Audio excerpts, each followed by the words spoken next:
Good afternoon, ma'am. Fellow Chief Ministers, good afternoon. Good afternoon, sir. Ma'am, I think शुरू करें as the root of all evil is this COVID. And the COVID situation is bad, it's getting worse. जैसे मैंने आपको बताया था that we are likely to reach a peak by mid to end September. And आज हमारे 44,000 cases हैं जो हो चुके हैं, जिसमें से 29,000 have been cured and sent back. But this 44,000 is likely to go up to 110,000 by the 18th, according to our doctors team that is handling this situation. I'm worried more about this case of deaths. We have had 1,178 deaths, 49 yesterday. And the possibility is that the predictions are that up to 3,000 we will go by this mid-September. Now, in a scenario like that, when we are going to peak, what my colleagues from Bihar and Jharkhand and Maharashtra and Bengal have said, we are in the same scenario. We are today in a situation where the finances of our states are completely down. I can tell you that I don't know what the today statement has come from the finance minister that the GST is going to be on schedule, but my finance minister has gone from Punjab today to meet her, and let us see what happens there. But what information we have received just now is that they have taken the opinion of the Attorney General, who says that according to sources, the Attorney General has opined that there is no obligation on the central government to pay the GST compensation shortfall to the states. And GST Council has to decide on ways to make good the shortfall in compensation fund. Now, if we are not going to get compensation and we are not going to get our GST, and as of now, the situation is this, that my own state is down. My own revenues are down in GST by 38%, VAT minus 31%, state excise just 1% positive, taxes on vehicles minus 63%, this is compared to last year, and stamps and registration minus 41%, electricity duty 25%. This year, financial year, will be ending with something like 25,000 crore deficit. I don't have money. I don't have money to run. For Corona, I've got, we have already spent nearly 500 crores. Government of India has given us 101 crores, and they say that they're going to give us 30 more. And this thing is it's growing from our cities, now it's going into the villages, and we are going to be into a serious financial crisis. How do we handle this, man? This is one thing which I have to say. And I agree with what Mamtaji says. And I think all of us should collectively go and see the Prime Minister and go and tell him what we think of what the situation is like. And after all, he's the Prime Minister of the state.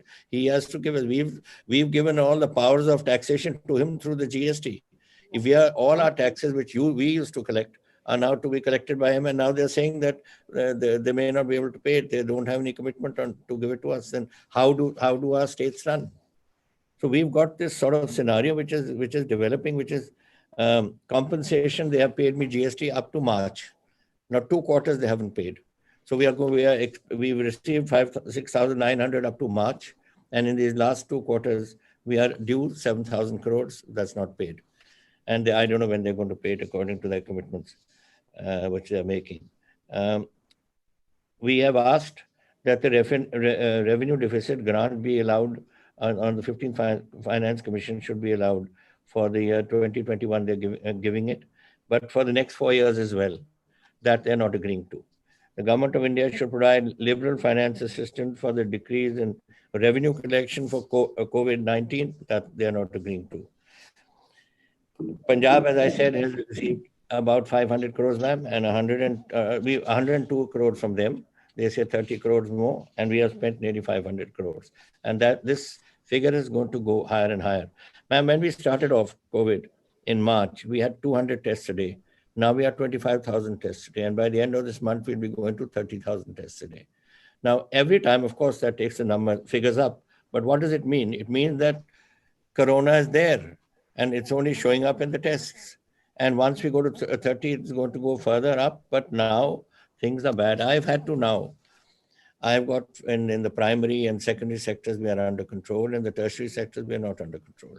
We have to now somehow put a block on all this that is happening and this growth that is taking place. So what I have had to do is I have to clamp down in certain areas to keep this under control.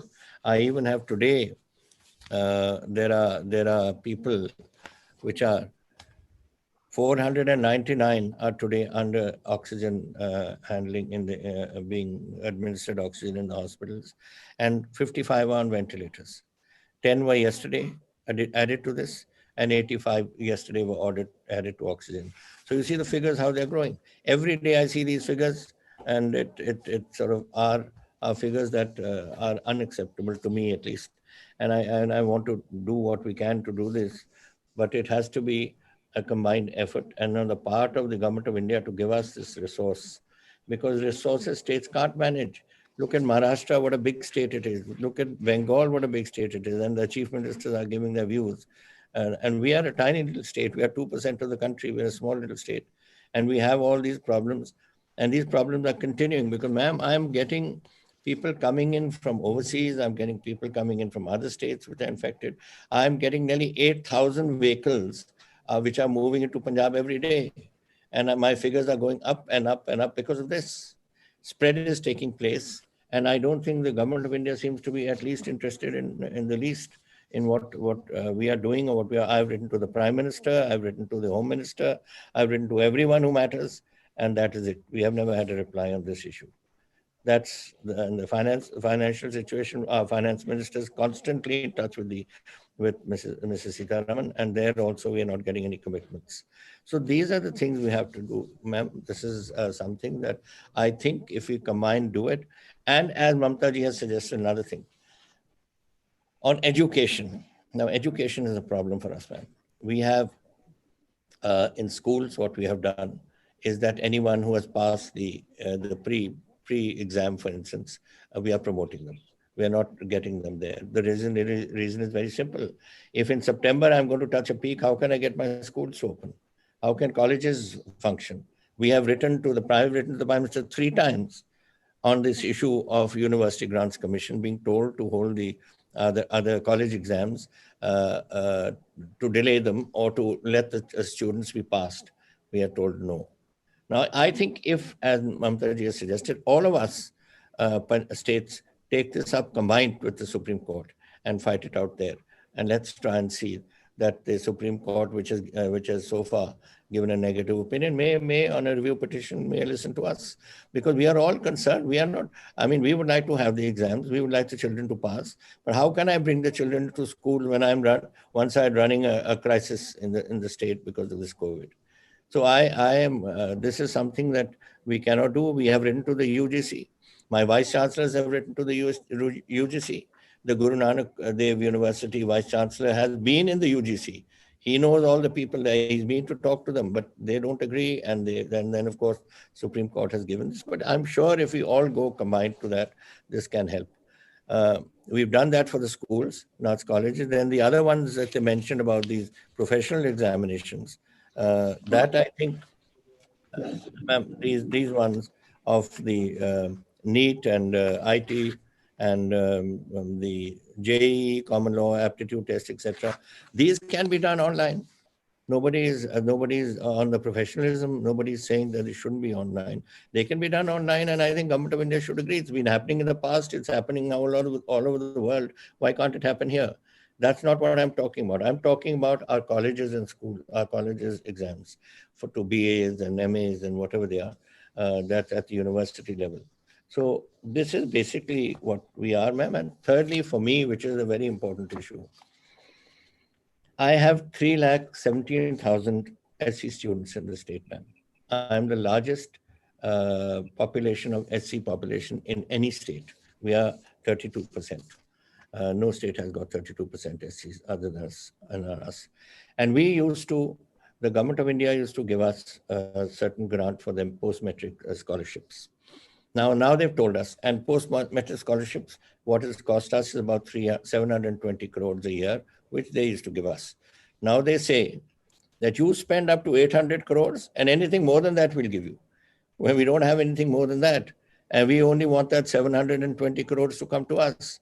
If you're not going to give me for my SC students, then how do my poor students go to school and study?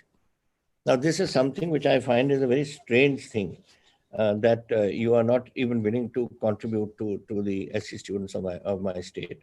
I don't have money. I don't have money sometimes to even think how I'm, I have to think sometimes how I'm going to pay my salaries. How am I going to pay the various compensations or the various commitments that the state has made?